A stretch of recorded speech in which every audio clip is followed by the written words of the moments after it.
नमस्कार.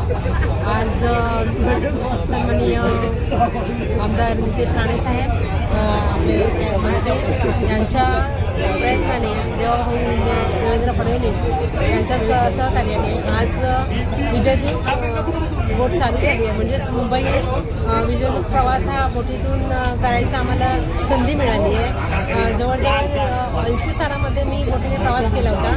त्यानंतर आज हा पहिला दिवस आहे की बोटीने प्रवास करायची संधी मिळाली. शिगम्याचा उत्सव असल्याने बरेच आपले देवगडचे प्रवासी बोटीत आहे.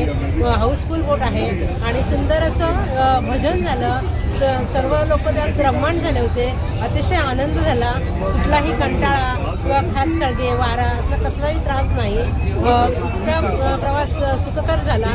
त्याबद्दल सन्माननीय आमदार नितेश राणे साहेब यांचे खूप खूप आभार.